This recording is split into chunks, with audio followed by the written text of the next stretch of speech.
there's a lot to talk about and a lot to see as well. So it's really important that we kind of look at these different pieces and see how these pieces are playing. Um, and being able to use it to map a road forward. And in this case, I actually call it a flight plan forward, not just a roadmap, because to me, a roadmap is a little bit one dimensional as well. Um, so I'm going to be talking about that today. I'm going to be going over the 2021 trends based on 4 specific categories as well. And we just want to make sure that I'm going to be presenting here as well. So make sure that that works. Always some little tech thing. All right, let's see if this works now, and then we'll get rolling. Okay, cool. So I'm going to be presenting from my iPad. For those who aren't familiar with how it's done, I'm broadcasting on Zoom, broadcasting live on Zoom through Restream as well, which then connects to LinkedIn Live, Facebook Live, YouTube Live, and Periscope, and a few others as well, actually, and onto my personal Facebook profile as well. So if you're on any of those channels, would really love to hear from you. And again, it's hard to switch back and forth between the two. So if you do have a comment, would love to hear from you. If you do like it, please like it as well. And I'll try to get back to comments and questions as quickly as possible after as well. So it looks like we're all good to go.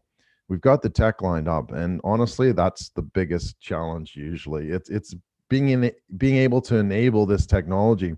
And it's actually one of the, maybe not themes of the trends, but one of the things that's really important is that we need to look at how do we actually use technology. It's not one of those great saviors, right? It's one of those things that you can use as tools as well. So that's really what's more important, is how do we actually use it as a tool going forward as well. So, all right. So the digital lens, looking forward, your top digital business and marketing trends affecting you and your business in 2021. And as we know, this is actually my annual presentation as well. And I did one last year for 2020. And I tend to focus more on sort of the cultural side, the behavior side. This isn't a category of tech trends, right? There's a lot of businesses that produce kind of tech trends of AI and that sort of thing. And I wanted to go a layer actually deeper here, because I feel that that's the most important thing here. Is anybody can use the tech. You can learn how to use it. You can innovate with it, and innovation is actually something I'm going to be talking about pretty quick. But you can use the innovations. You don't need to be an innovative company to use the technical innovations. And it's the innovation fallacy that I'm going to be going through as well. So it's really important that we understand that there is a difference as well. And this is, again, focusing in on the more of the behaviors of the audiences and how we're enabling and how we're using and how we're leveraging and that sort of thing as well. So it's November 2020. Where to from here, right? 2020 has been a difficult year. Let's be completely honest and upfront about that. But where to from here, right? What's going to happen? Where are you going? What are you doing? That sort of thing. So if we learned anything from this year, 2020, is that we really kind of need to put a plan in place. We really need to put, excuse me, a strategy in place that gives us that platform to be able to really get down to business and to really sort of understand what it is that we need to do with business as well. So my name is Doyle Bueller. I guide digital challenger businesses in navigating the daunting, disruptive digital economy and overcoming the fear, anxiety, and resistance of operating as a true digital company in the 2020s. I help them to discover, align, and skyrocket their online businesses and visibility so the world knows who they are and how they do business. And I like to say that we're the digital challengers, right? This is a perfect time. This is the perfect time, really, when you think about it. We've got an amazing amount of tools. We have an amazing amount of technology that we can just plug into. We don't have to reinvent the wheel. We can actually use what has been there and what people have, excuse me, already produced for us. So change your attitude, F your head, make an honest, unsentimental accounting of your present condition. Prepare to be disappointed. And if there's anything we've learned about business and digital, is that it doesn't always work. And you know what? That's okay. So define what you want instead clearly. By clear, I mean precise and feasible. An unrealistic objective is sure to sabotage the process. Hit the books, try and error, inquire, risk, mimic, insist, and resist as well. And I want to thank Jeff for finding that quote for me. Fantastic. I absolutely love it. So, All right, so just a bit of housekeeping as well. If you do have questions, if you're on the webinar, please feel free to type them into the webinar question box or chat box. Please type along the way. If you're watching this live, please just indicate that this is a replay, or not rather the replay, but you are asking live as well, and I will come back and get those questions as well. So again, as I said, it is a little bit difficult to switch between questions and presentation and all that kind of stuff, and my brain really slows down. So if you are watching this in replay as well, please just hashtag replay as well, so I know when I can respond to that also. So if you do stick around, I do have some gifts as well that I'll be giving out at the end of the presentation. And look, there's nothing to buy here. This is a learning, educational type web event. Okay, it's not a pitch. It's not a sales process. It's defining these trends that I'm talking about. That's really important. I fundamentally believe in educating people in terms of what they need to know and how they can then actually utilize that as well. So it's a no pitch zone. If it's been helpful, please like and share as well.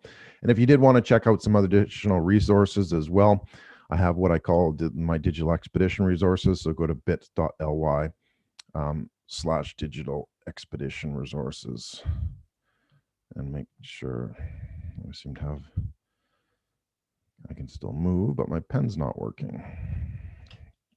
All right, so while I'm figuring out that tech, darn pen, we'll keep moving. So anyway, if you do have any questions along the way, please type them in the chat as well, and I'll get to them as soon as I can. All right, so let's get into the why. So the journey of discovery and opportunity waits. Fundamentally, that's what it comes down to, okay? Most businesses are still trying to figure out what to do here in the digital space, and I'm going to show you exactly those ones that are and those that aren't, and what's happening as a result. The good thing is that you're already sitting on this mountain of value, right? You just need to be able to leverage it in the digital space. And I find that as one of the biggest challenges as well, is that there's a lot of amazing businesses out there. They've got a lot of great assets. They have a good functioning digital ecosystem, but they're not able to put these pieces together to kind of make it into a fully operational machine or a very efficient operation or whatever the case may be, right? So it's really important that we look at how do we actually take that and how do we make it work further for us. So that's what it is how do we actually transition? There we go. Now my pen's working. How do we transition across this whole landscape? And there's a whole metaphor I have for this based on the digital expedition, and I'll talk a little bit about that getting into that. But we have 10 base camps that help us direct our energy towards solving our problems and being able to define our digital and defining our assets and that sort of thing. And ultimately, what's it about? Well, sales and growth and digital growth through your online presence by defining, developing, and delineating your digital assets and ecosystem. And that's really critical here, is we need to make sure that you're able to define that properly. And how do you start with that? Well, you need to know what's important and what's not important, what you should worry about, what you don't need to worry about as well. And this is where we get the digital promised land, right? Not sort of the Pollyanna type view of, oh, you're going to get whatever 10-figure business, or, your PayPal accounts can be full every day type thing. We're talking real businesses here doing real important things along the way as well. But we want to get to this space because that's where we can do good, right? That's where we can actually leverage our business and move things forward as well. And if we look at it, these are the 10 steps as well that I go through as part of, I've got a webinar coming up in a couple of weeks. Every 2 weeks I run one, but talking about the digital expedition. And I'm going to be going through a few topics throughout here in terms of how do we actually make this work. But don't worry too much. It's a little bit complicated. I'm not going to get into it too heavily today. But I just wanted to sort of set the stage rather to show you, okay, this is how it actually fits together. All right, so let's move forward and get back to the why. One of the things that I've found over the last 9 months is who is actually using digital and how is that affecting these businesses? Because if you think about it, the businesses that have been doing something fundamental, who have, and just there's a little bit of a lag between the iPad and the screen for some reason. I don't know why it seems to be so long. But anyway, another tech issue. But guess what? That's okay. Don't let tech destroy your day. Just sort of use it as you can. All right. So what we're talking about here is digital adoption. And what I mean here is, what are businesses actually doing in the digital space? Do they have they met the bare minimum of a website? Okay. And maybe a Facebook page or something like that. And yeah, there is a good percentage of them that have done that. But the ones that haven't, you really kind of need to ask the question of why. And I'd love to hear, if you can share in the chat or the question or in the comments, do you feel that what level of digital adoption do you feel that your business has? Because it's really important to understand where we are, because then we can define where we want to go. So surprise, surprise, we're actually only looking at the UK and the US, we're actually only between 15 and 20% on an average. And that's like for 2019. If we look over here, right, 2019, 2020. To me, when I saw this, I was like surprised, like, you got to be kidding me. Only 20% have a level of digital enablement that actually allows sort of that customer journey. And there's a lot that goes into this too. It's, again, as I said, it's not just about having a web page. It's not just about having a Facebook page. It's about integrating all these different pieces, having specific digital assets to continue the journey for your customer, having a community, having an ability to communicate and connect with each other as well, which is so, so important. But if we look at it, when did COVID come in? Yeah, right down here. Okay, so we look at how did that actually change business, and fundamentally, it changed it significantly for those businesses that have a good digital platform, the digital assets in the digital ecosystem as well. It actually jumped up to about 35%. Okay, so that's pretty darn good, right? If we go from 20 to 35%, and again, these are businesses that are leveraging that opportunity that's there. So if you can imagine, what if we were set up for that on an ongoing basis? Where is your business in terms of digital adoption, digital penetration? Where are you operating from? How are you actually connecting and communicating? Do you have more than just a website? And as I said, that's just a simple entry point. It doesn't guarantee any business. It doesn't guarantee any success whatsoever. It's very difficult to be able to manage a business if you're not in the digital space and if you don't have that adoption of your business. And there are a lot of things that you can actually do. But the point is if you're looking at that, we grew the digital economy by 20%. Okay. And what did that mean? Actually, sorry, just before I get into that, that's the US and UK stats. So digital activity in Australia, yep, guess what? It's gone up as well. And look, there is going to be some drops, and we have seen it where, as things kind of settle down, the amount of people buying in e-commerce and developing sales in e-commerce has gone down. I don't know the significance of that. So it is going to be a little bit of a bump. But the fact is that you can continue that growth upward if you are able to enable this as well. So it's really, really important to be able to do this. So I want to get some stats, and I'll be presenting those later. I have a State of Digital web event coming up as well in December, where I'll go through the specific stats. But we're seeing that peak and the continuation. And what we need to realize is that, can we get on this curve, and can we actually do something about it? Can we actually move things forward, which is so, so important? Because if we're not, then we need to look at, well, what's the purpose? You have access to a global business in your back pocket, right? What businesses are actually utilizing that? Not a lot. 20%, 25%. It's not significant. So if you are able to enable and engage on these different capabilities and practices and that sort of thing, then that's where the real opportunity exists.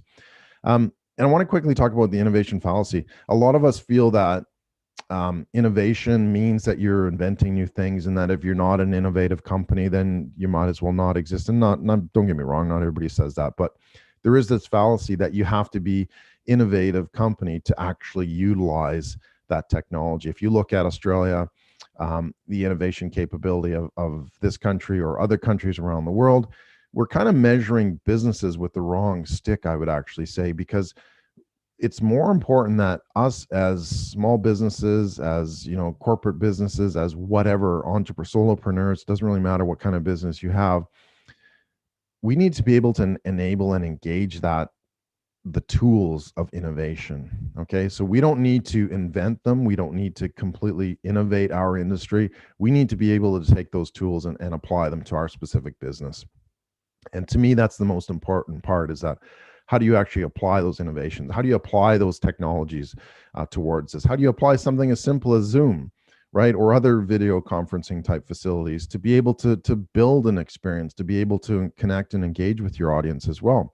So don't think that you're failing if you're not innovating. It goes a lot deeper than that. It's, are you able to use those technologies that are already there? Okay, you don't have to be an app developer to utilize, these technologies. They're all there. You just need to plug into them. And today in the 2020s, like, that's what's really important as well. So we're at 20 to 30% digital adoption and penetration. That's about here, right? Where should most of us be? I would suggest, over here. We really need to understand, well, how do I get from here to there, right?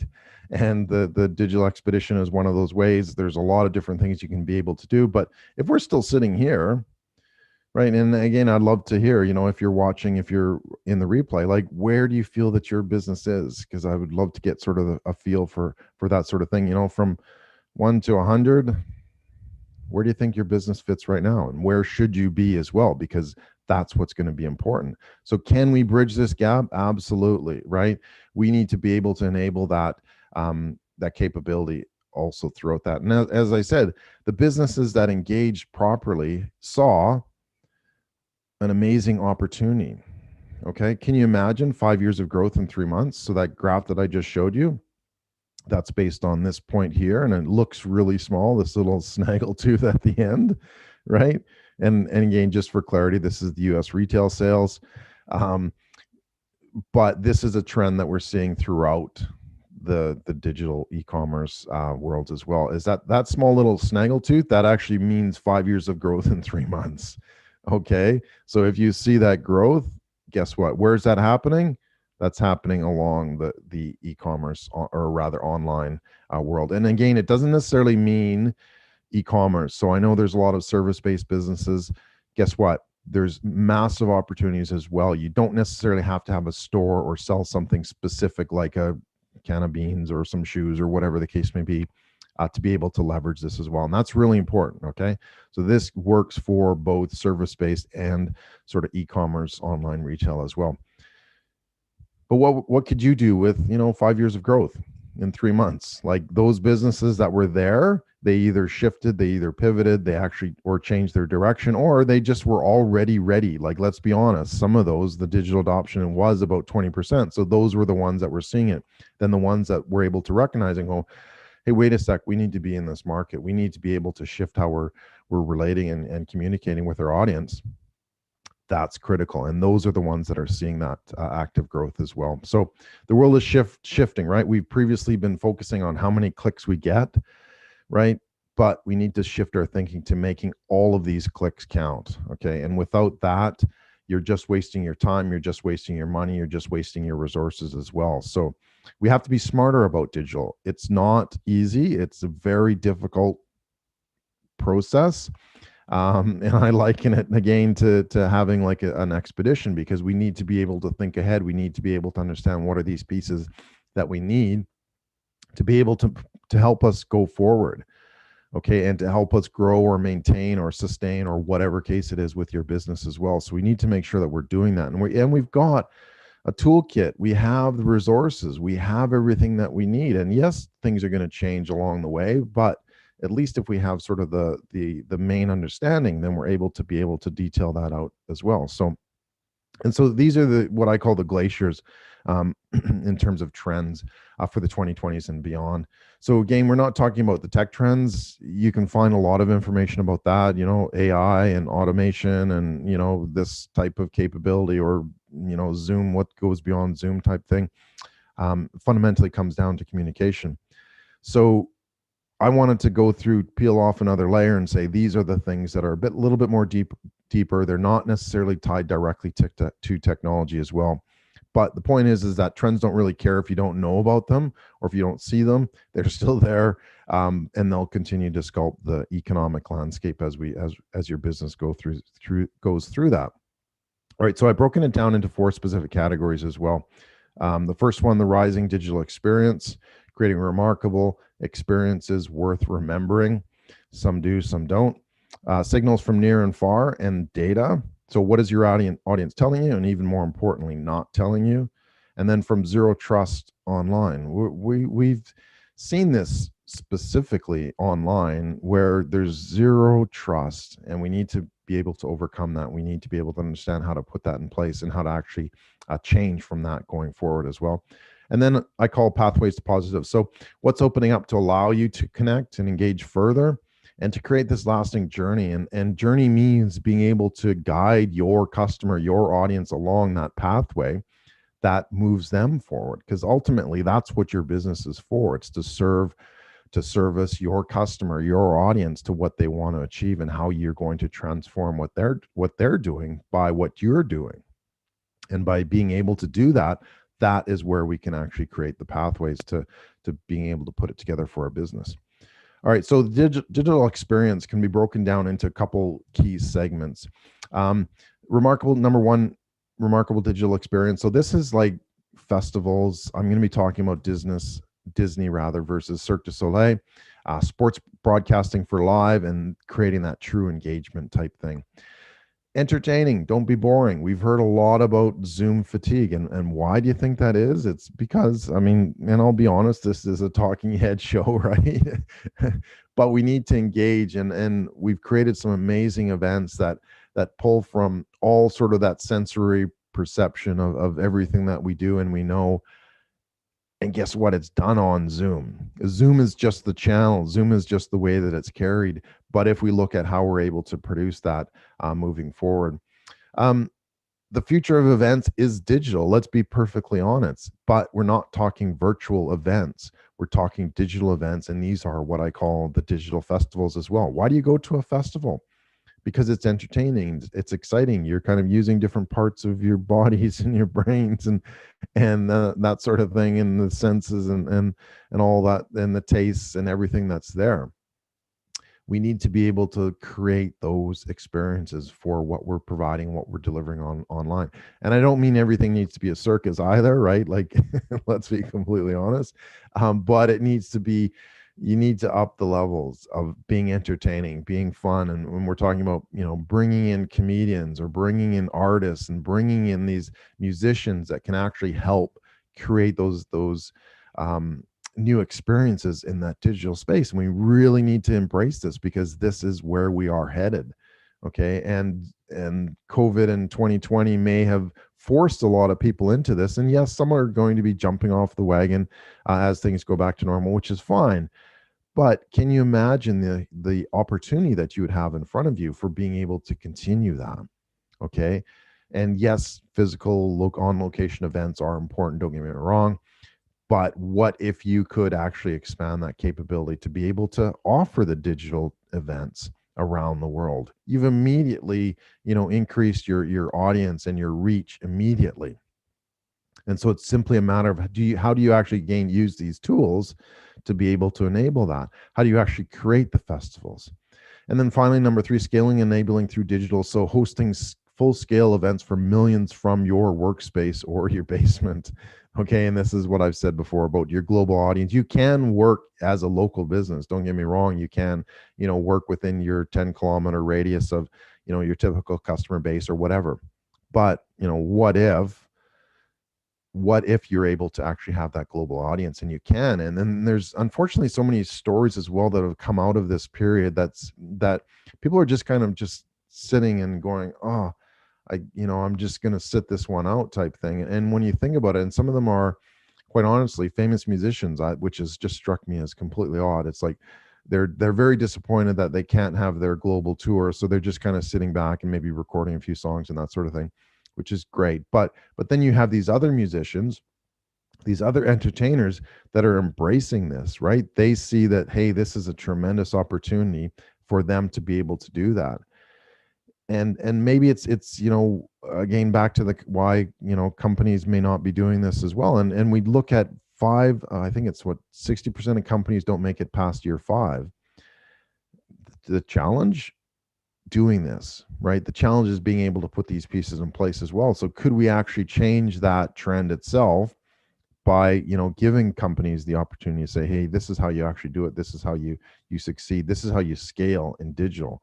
And I know, again, it's difficult and it's not easy, but there are methodologies that can help you get past that, as well. So anyway, back to my story about the musicians. The ones who are making the difference are the ones who are saying, hey, wait a sec, I don't have to be in one city at a time, right? I can be in all cities at once.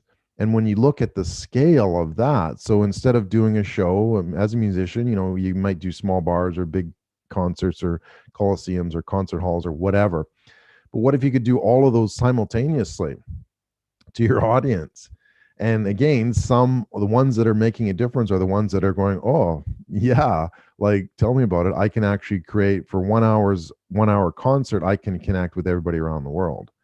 And so we need to think like musicians as well. It's like, guess what? It doesn't matter if you're running a conference, a big, massive conference every year in Las Vegas or in Sydney or whatever the case may be. You have to think about getting all those people into that location, which is great. And don't get me wrong, it's a fundamental experience. But what if you could connect all the cities, all the towns, all the people around the world simultaneously at one point in time? Like, do you not believe that your scale has just grown significantly? So it's a huge opportunity as well. So the new wave of business in terms of the digital experience, there's three specific things that we need to look at. Okay. We need to look at value creation. So are we able to surprise and delight? So fundamentally, people are looking at value. Can you do that? Most businesses can, right? You might have to tweak it a little bit to be able to engage it online, but you have those pieces. You have to look at that digital experience. And this is a personalized audience experience. And then we have to look at digital delivery on demand, which I'm going to get into a little bit. But a couple of quick little scenarios. We had what I call HelloFresh meets Jamie Oliver meets Uber Eats. And these are the restaurants around the world or small sort of uh, food services type businesses that are, again, seeing this as a huge opportunity. So if you think about it, HelloFresh is a company that you order the ingredients basically, and they ship them to your house. What if, again, you combine these? Jamie Oliver did a fantastic little show during the earlier parts of lockdown where he would create these dishes and he'd have looked like his family was filming it. I'm not sure if they were, but it was very personal and it was very like iPhone type coverage and that sort of thing, just wonderfully produced. And then if you have Uber Eats type model where I'm talking about being able to order something and deliver it to you within a matter of half an hour or 45 minutes or that sort of thing. So what if you could combine all that? And the businesses that have combined all of this are the ones that, again, are seeing success throughout the down periods. And if they're then able to maintain that going forward, they've created an entire new industry for themselves, right? So you imagine being able to have you order online, you're able to have a package of food, or, and again, think of an experience, think of something that connects what you're doing with what this actually shows you. But you're able to order those ingredients for yourself, you're able to set it when I want it to be delivered, and you're able to then connect with chefs around the world. And there's a wonderful friend of mine from Canada who's doing just this exact thing. He's connecting chefs with people who want to prepare specific dishes.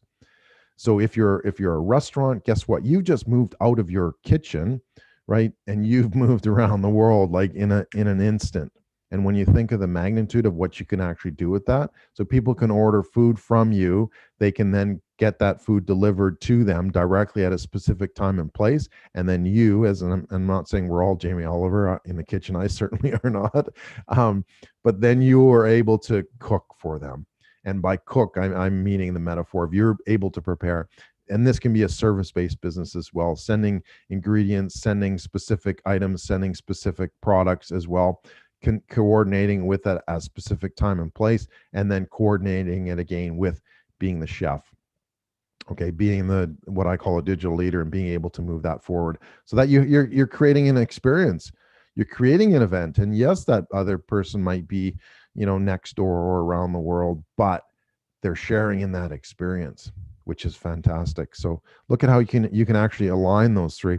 The next example I want to talk about is Cirque du Soleil versus Disney. Disney Plus, I think, is the actual correct term. Their streaming service. But what happened in the earlier parts of the year, in the first half of the year, was Cirque du Soleil, which is, if you haven't heard about it, I mean, most people have. It's a performing arts theater based out of Montreal in Canada, and they do shows around the world in great big um, um, circus top tents or whatever they call them. Sidebar: I actually was on the pier in Montreal in like 1988, I think it was, and just as they were sort of starting to build and grow and that sort of thing, and their whole shows and their whole sort of theater was right there on the pier in Montreal, which was fascinating looking back. Anyway, they ran into some trouble. They filed for bankruptcy protection in Canada because cash flow, right? Which was a huge issue. Why? Well, because they're not having events. They had to stop having events, and it was very clear, from March, April, May, June, like there weren't any events happening. But if you look at it from a different perspective, and you fundamentally ask the question, what is Cirque du Soleil about? And they fundamentally, I believe, they're about content, and content in events, if you want to go another level. But fundamentally it's content, and the content comes out in their shows and their performances and everything that they do and their promotion and that sort of thing, where they got their start, being street art performers. But the fact is that is their content. And if they could actually have leveraged that content, they could have become, the Netflix of spectacle. A Cirque du Soleil is an experience. Okay, let's put that on the table. And being at a show is definitely different than watching a show from a video or whatever the case may be. But could Cirque du Soleil have, enabled that content? Like how many years? 30 years of content, of shows from around the world, multiple performances, multiple artists. So if you look at that huge base of content, and what do they do with it? Nothing. Could they have created a subscription type service that allows them to be able to connect with their audience, to allow their fans, because they have raving fans, and not just in a small little location, they have raving fans around the world. So what if they could have produced, a live streaming circus, Cirque du Soleil live stream, or Cirque du Soleil archives, or Cirque du Soleil products? So they could have immediately shifted into something a lot more engaging around the world, not just local. And yes, they can have events. Like once that sort of time passes, they'll go back to events, and I think they've recovered, or they had some company buy them out or whatever the case may be, which is great. But again, if you look at the opportunity that they missed by having that capability to engage people and to revenue share from around the world, like what else could they be doing, and how could they be doing that? And to me, it's phenomenal. They could have had subscription services. Who would pay $20-$30 a month to watch endless hours of Cirque du Soleil for those raving fans? Absolutely, that's something that can be done. But they didn't. They missed out. And then you look at Disney Plus, rather, the streaming channel, and there's a play called Hamilton, and it's very big around the world as well. I haven't seen it, but it's a live play, live action theater, rather, live theater, whatever the expression is. But what Disney decided to do was to actually just film that. So let's have a performance. Let's film it, record the video, whatever the case may be. They didn't go create a movie about Hamilton. They actually took the actual stage sets and made an actual movie about it. They then released that on Disney Plus. So for a very small fee, they were then able to engage a worldwide audience that could not go to the local theater, could not go to the theaters in New York and Paris and London and everywhere else around the world. I don't know exactly where it was showing. But they've immediately engaged an audience around the world just by enabling some digital adoption, to say, hey, wait a sec, hey, we've got something here. People love going to the show, and they still will love going to the show, but we can have something in between that allows people to go to the show without going to the show. And that's where the opportunity is as well. So Cirque du Soleil versus Disney. Cirque du Soleil didn't necessarily do it very well. In my mind, again, that's my opinion, that's how I see it. They could have done a lot more.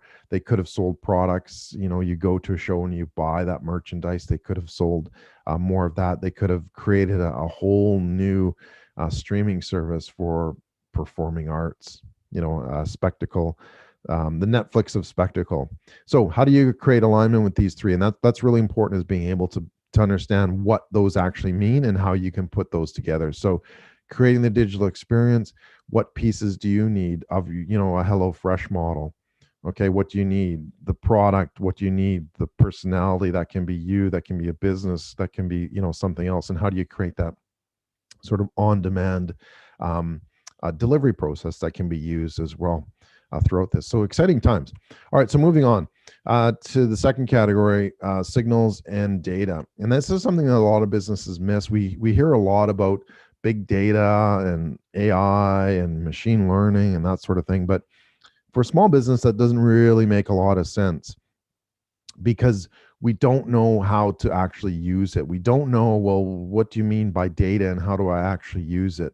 But data and signals is the actual understanding of this data, right? There's two parts to it. One is, what is this signal that my customer, my audience is telling me, and how do I actually then convert that into data? So there is a process to this. But if we look at it, this is the new oil. Okay, so having an opportunity to understand who your customer is and what they're doing and how they're doing it and what they're saying and what they're not saying and all these different pieces, this is very valuable. And again, it doesn't need to be what the industry calls big data, right? It can be something a little bit more easier, like, what is your customer doing? How are they engaging and interacting with you through email, through social, these sorts of things? How do we actually understand what they're doing? And the way that we do that is what we call sense making, wanting to make sense of the world now. So how do we actually understand fundamentally what people are telling us and how we actually understand things? And then digital streamlining as well. So making the processes easier and quicker with zero friction. And that's key here. There's a lot of services out there. It's not zero friction. It takes a lot of effort to either fix errors or to understand things. And a lot of times the industry itself is like that, like web businesses and that sort of thing. There is a lot of friction. It is very difficult, and we are sort of catching up in terms of enabling that technology. But how do we make processes easier and quicker with zero friction? So look at your process. Can that be reduced? Can that be streamlined to be able to offer it quicker, faster, easier, you name it, with less hassle, with less, effort, making it much more efficient as well. And then another signal is location and time independence. So we can be anywhere, or rather your customer can be anywhere, anytime, every time. So we need to be able to understand that's what the digital, opportunity is here, is that you can actually do that. You can be a 24/7 global business just by the fact that you have these specific assets set up, you have this digital experience set up, and you have that ability to deliver on demand everywhere around the world. And if you have these pieces, this is what's going to make a difference in your business. So data and signals, do I have that? Do I understand what my customer is saying? And again, it doesn't need to start very complicated. It can start very easy in terms of, how is my audience responding? What are they saying? What are they doing? How are they doing it? So we need to simplify. We can't sort of think about big data as, this big incomprehensible cloud of information kind of thing. We have to be able to extract and pull out pieces and say, okay, this is what my customer's saying. This is what we're understanding. This is how they're doing it as well. So super, super important that we understand that. So in terms of signals and data, so again, we want to make sure that we understand our audience. So something to quickly look at is, are we listening versus hearing? Okay, are we telling people what we want them to believe or understand, or are we sitting back and listening? I liken it to, is your audience wearing noise canceling headphones? There's a reason why people wear noise canceling headphones, and what's that reason? It's so that they don't hear all this extra noise coming from around us or from around them. So people wear them for a reason. So are they wearing noise canceling headphones when you're talking? And I mean that metaphorically speaking, right? Do they actually hear what you're saying? And if nobody's listening, are you actually talking, kind of thing. So we need to be clear about that. Is there a reason why they might have those on? And if so, let's find out. How do we actually get them to understand, or understand what they are listening to as well? So we need to look at clarity versus noise. So what's excuse me, what's important here is, are we just sending noise out, or are we sending something specific, something that allows us to engage, something that allows us to transfer knowledge, or to educate, or inspire, or inform, or something like that, not just noise, adding to the noise as well. And static versus slipstream. I used to be an aerospace engineer back in the day, and you have to look at the static pressure versus the slipstream pressure. And yes, I am oversimplifying it, but static is basically that constant air pressure and business pressure, or customer pressure, whatever you want to call it, that is surrounding us. And slipstream is when we're actually moving forward, when we're able to kind of move, not necessarily against the grain, but being able to move forward with our businesses. So we need to make sure that we are in that slipstream. So static air is important because it tells us, okay, what's going on now, but how do we actually enable that as well? So quick question for you. What are the signals you're being sent? If you got a chance, put those into the question or the comments, and hopefully we'll be able to review those at the end. So what are the signals you're being sent from your audience that you can then use to help them in that journey, in that process as well? And there's an old story from World War II, what I call the missing bullets. So if you can imagine, back then they were sending out airplanes, and I'll draw an engine here so it makes a little bit more sense as well. They were sending out aircraft from England to Europe to basically try to take back Europe. And what they were doing is they were sending out these bombers, and then they would come back and they go, well, we want to try to make this journey a little bit safer, so that we get more airplanes coming back. So what they did was they kind of mapped out the bullets, and they found, that there were some areas where, there were bullet holes and that sort of thing. But what they realized after a little bit was that the measurement of the bullet holes it's a good starting point. Okay. But what's it not doing?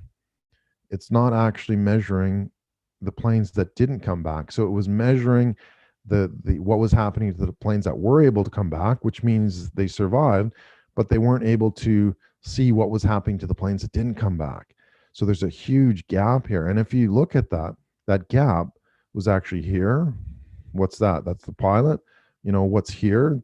That's the engines. What's here? That's the fuel. And what's here? That's the tail. So the planes that were getting hit in these areas weren't making it back.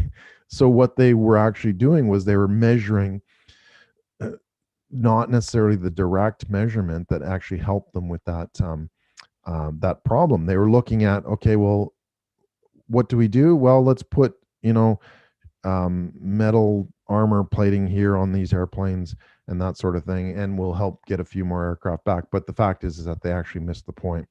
Because they weren't looking at what was happening to the planes that weren't coming back, because they were getting hit in these locations. So we need to look at it again, shift your perspective, shift your mindset to be able to say, what are these missing bullets? Okay. What are the bullets that our customer is not telling us? We can see it, but it's not necessarily right staring us in the face.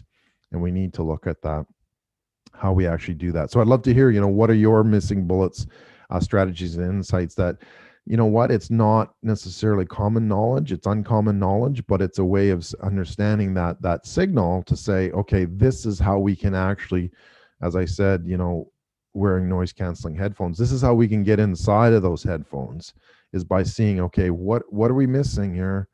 What is our data telling us, and what is our data not telling us? So, and in terms of understanding, again, back to the category of data and signals, we need to understand what's going on. We need to understand the problem. And that's really what you call sense making, giving meaning to experience. And everybody has a lot of experience that they've gone through in business and life and everything, right?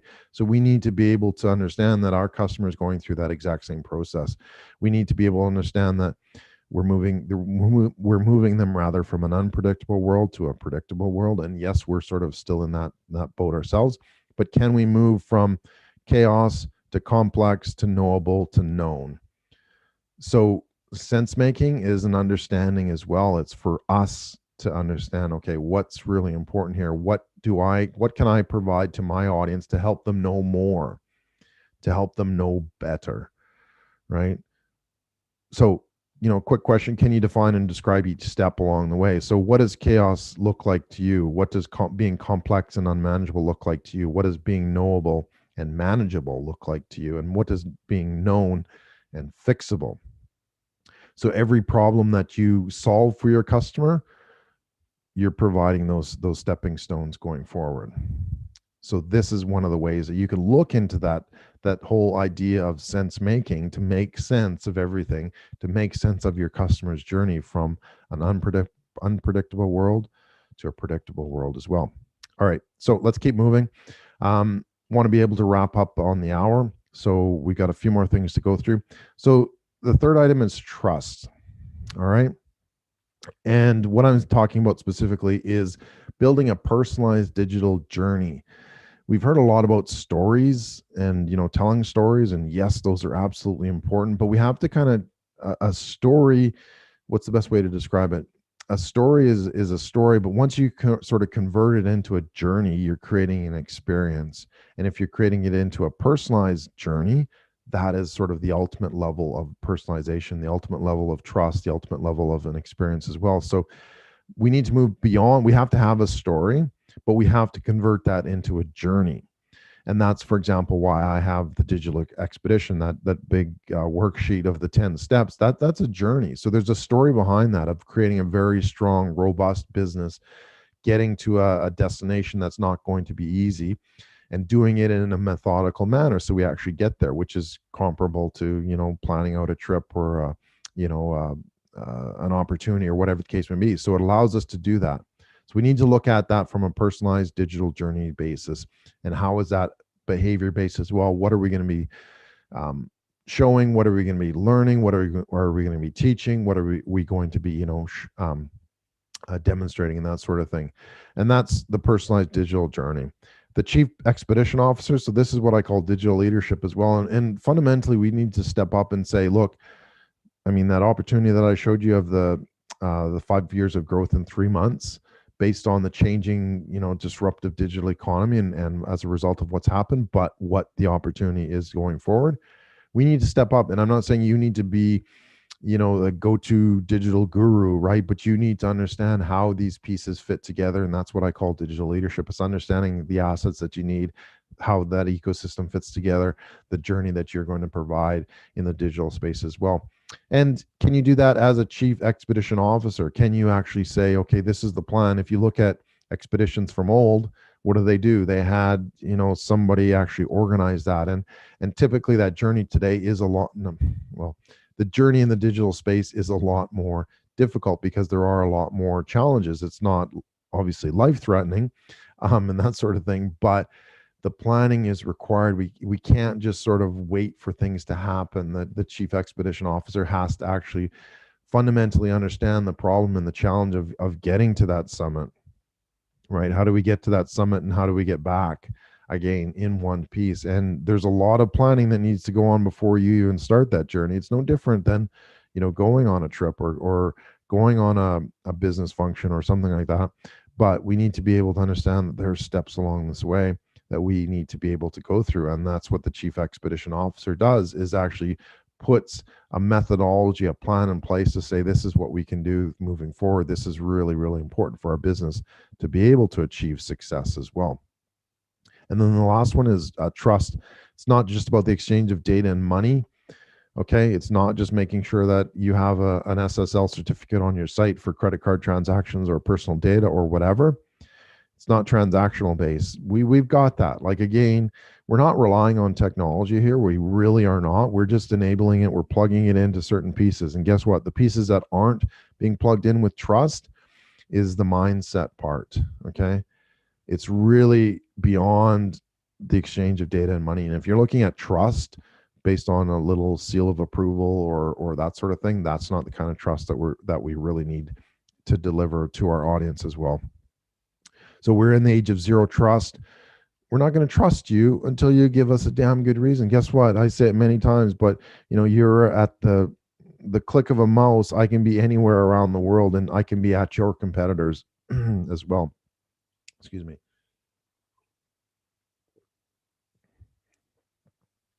So with a click of the mouse, I can be around the world at your competitor, right? So can we actually enable that to be able to say, guess what? That click is so important. And that's why I say we have to make our clicks count, is that that gives us an opportunity to be able to work directly and build that trust in our audience. So the three things that we need to know about trust: how do you protect my privacy? How do you create permission-based marketing and selling? And how do you personalize the experience that you offer so it's unique? This is how we actually can build trust throughout our audience. So we do have to set this up and provide what is expected, but it has to be without conditions as well. So look at that. How are you providing privacy? How are you creating permission, or answering that call to permission? Did I say you could send that? Did I provide you with that ability to do that? And then how do you personalize the experience that you offer? And that comes down to the digital experience as well, which is obviously very important. All right, so the last category is pathways. So we've got a few here to go through, but they kind of all tie together, just so it kind of makes sense. But there's a safari versus expedition, basically looking at what are we doing right now to kind of get us to the next step. Are we just kind of getting in a truck in Africa or wherever and going and watching the lions, or are we actually doing something fundamental that's going to take a lot of work? It is a journey, it is an expedition, and fundamentally business is an expedition. It's not a safari rather. So micro training learning environments, so people don't have a lot of time. They don't have a lot of time to spend with you, so you have to make every interaction count. Okay, so it's more a matter of how do we actually create those tools. And there's a lot of not necessarily a flood, but a lot of the more innovative technologies. And again, we don't have to develop the technology; we just have to use it. They're fundamentally changing how we learn in the online digital space as well. So they're segmenting, they're making it, creating the experience. They're understanding the needs of the customer. That, guess what? I don't have 20 weeks to do your program, but I've got, whatever, 20 minutes a day for a couple times a week or whatever the case may be. So you have to kind of be able to make it into digestible sections, whatever it is that you're teaching or training or showing or doing as well. Moving on to story. So I did talk a little bit about story in the last one, but social media fundamentally is dead, and it's getting harder. Okay. Excuse me. I just have to get a drink.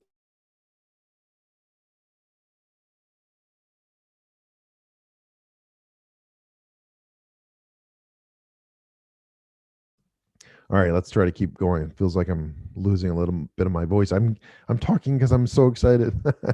There's so much to say here. All right, so number 3 is story. Social media is dead and getting harder, right? It is not easy to have, a tribe in the digital space on a Facebook group or whatever. So we have to connect more of that story, and that's what a pathway is it can't just be specific. It can't just be generic posts. We have to take them on a journey. We have to take them on a story as well. And that's how we're going to be able to, rise past people leaving social media, or, having the social media that is so personal and so political and all that kind of stuff. But I digress. So we also have to have digital methodologies. So this is what I'm talking about with foundations, assets, ecosystems, and we can just plug. The cool thing is we can just plug in the talent and tech, right? You don't have to be an innovative company to use an innovation. We just need to understand what that actually does and how we can use it as well. And is it contributing to that journey? Don't use tech because it's like, ooh, shiny object syndrome type thing. Use the tech if it actually moves that journey, moves that value, moves that experience forward as well. And if it doesn't, don't use it, because there is a lot of filler technology out there that it looks fantastic, but what does it fundamentally do? Does it make it easier? Does it contribute to that overall journey as well? Distance is irrelevant. And I talked about this in terms of the musicians, right? What fundamentally are businesses able to do? They can connect anytime, any place, you name it, 24/7. It doesn't mean you have to be sitting in your office or whatever providing that service. It means that you can provide that service 24 hours a day through digital mediums, through videos, through training platforms, through uh, you know um, benchmarks, and through developing that journey along the way, so that you have the ability to reach out to anyone anywhere as you get into it. So create exciting events for your global audience, no travel required. And yes, there is going to be a surge when everybody can travel. But as I said before, what if you can sort of leverage that to go back to your old way of doing business, but now you've got that extra layer, that filler layer that allows you to connect and work with audience and customers from around the world. If you're a musician, why wouldn't you continue to do Zoom shows or digital shows or whatever you want to call them as well, festivals?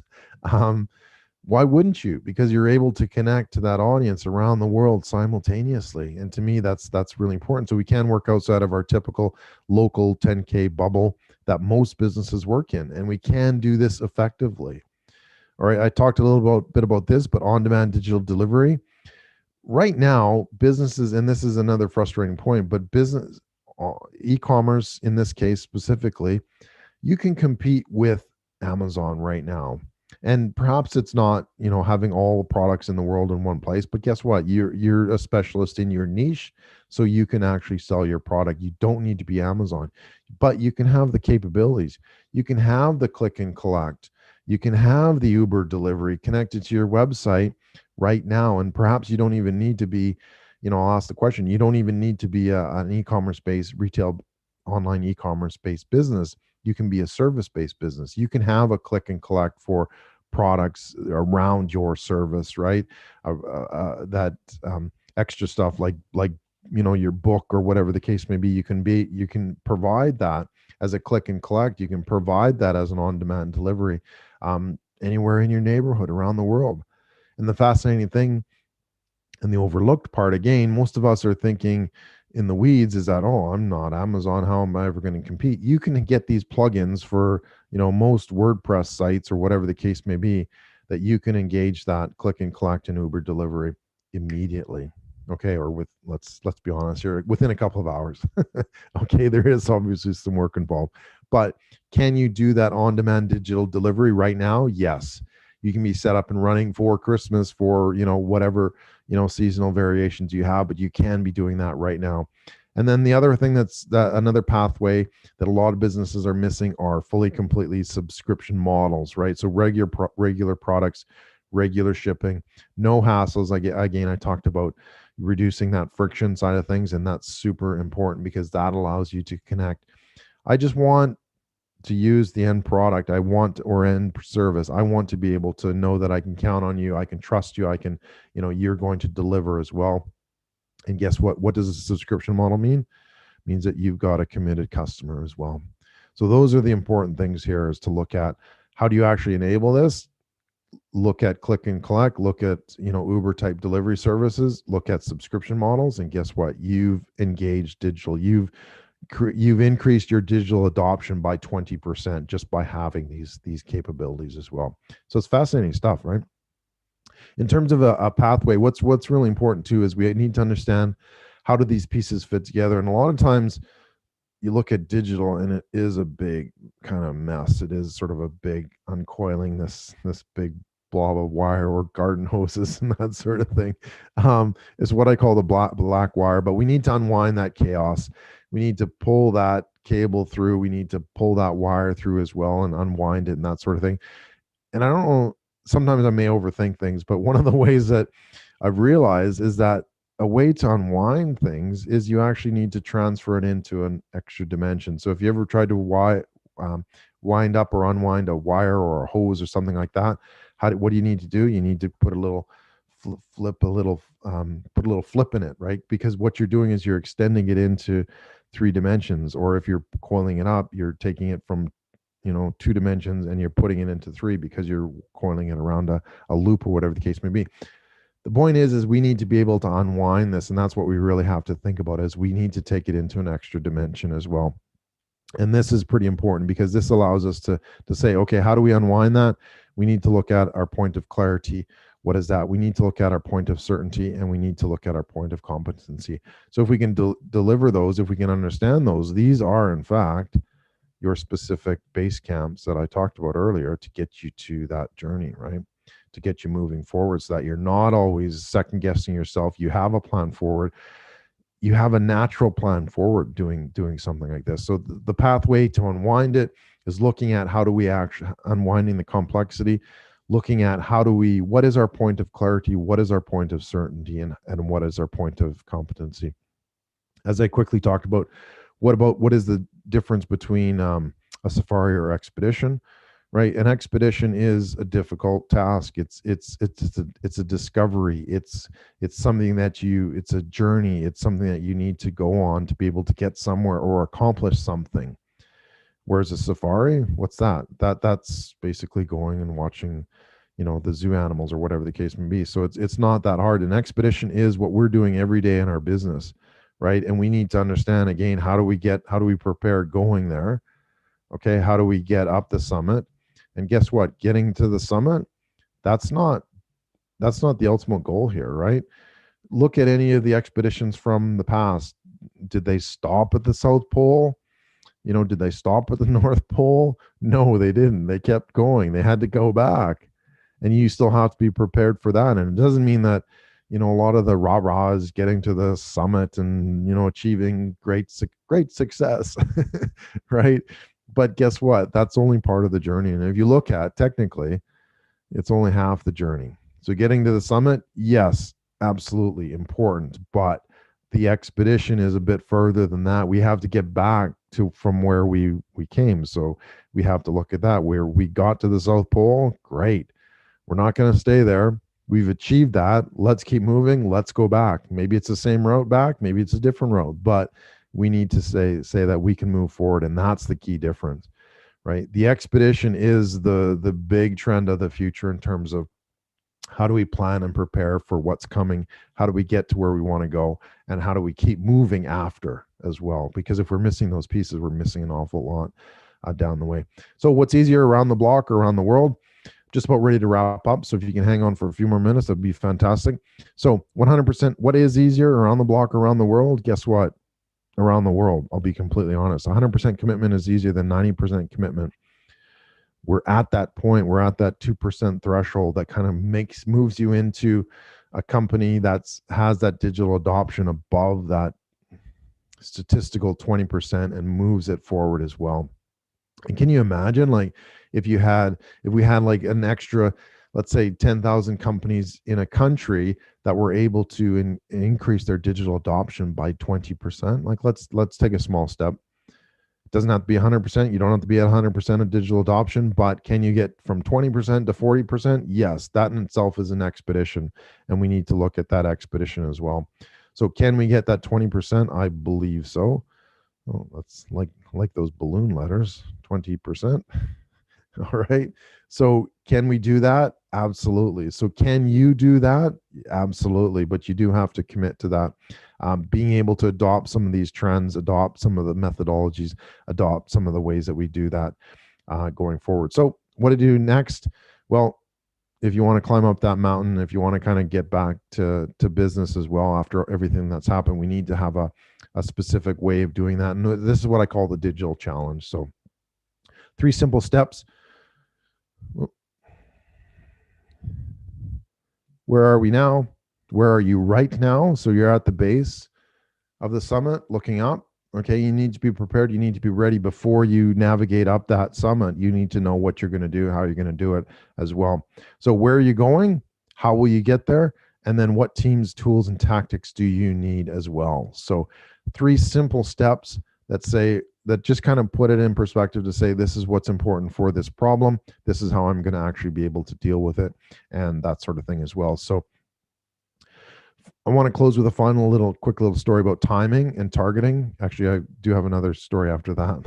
If you wouldn't mind sticking around for a few minutes, so that I can give you the a gift as well. So timing and targeting your digital expedition rather. So vectors are everything. So there's as a former pilot in the Air Force, there was a rule of thumb that we had that said for every, if you're 1 degree off course, for every uh, sorry, just gotta get it right. It's been a while, but for every 60 kilometers forward, if you're 1 degree off course, you're going to be have a gap of one, and I'll use kilometers. Technically, it's nautical miles, but it doesn't matter. The scale is the same.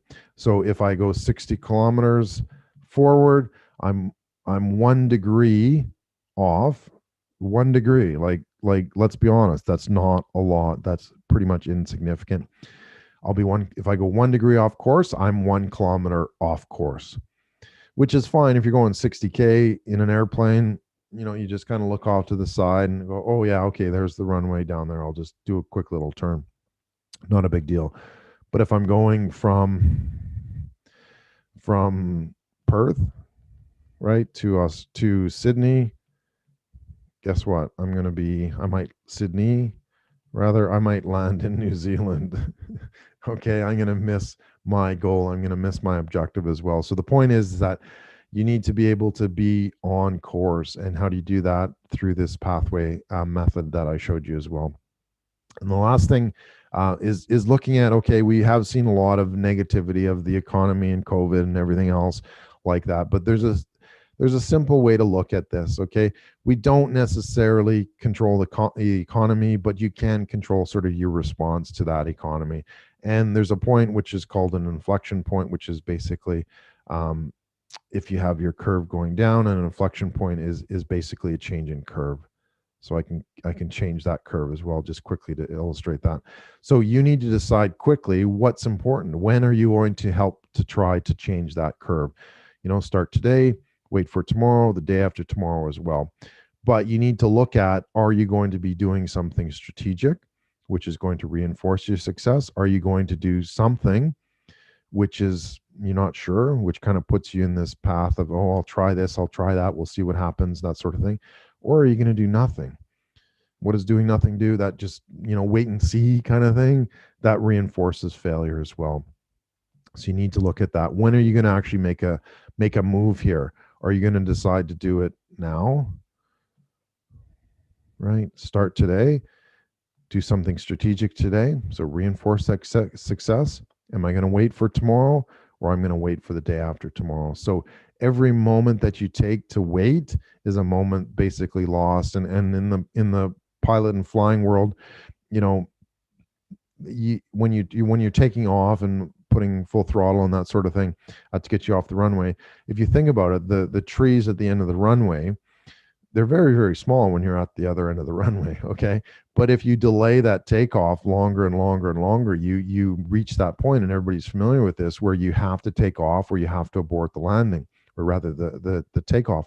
And to get to that point, the reason is because those barriers, those trees at the end of the runway, are actually getting closer and closer. So fundamentally, they're getting bigger and bigger, and that's the truth of it. They're not getting smaller; they're getting bigger the longer you wait. So you have to decide, when am I going to take off? And that's what's really important here.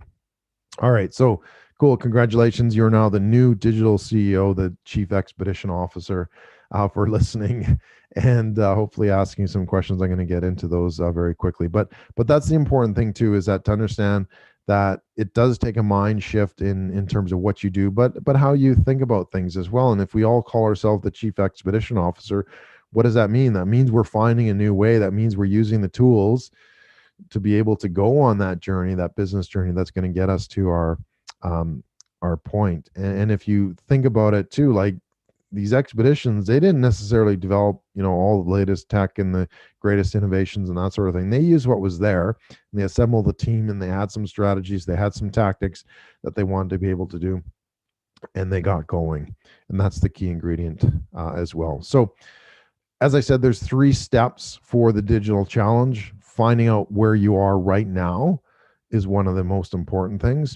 So what I have is your digital benchmark, as well as what I call it. And if you go to leadership.digital, complete the benchmark, I will send you a free paper copy of Breakthrough, not a PDF, not whatever PowerPoint presentation, I will mail you a physical copy of my latest book, Breakthrough: Unleash Your Remarkable Brand Value, Influence, and Authority, in a paperback copy.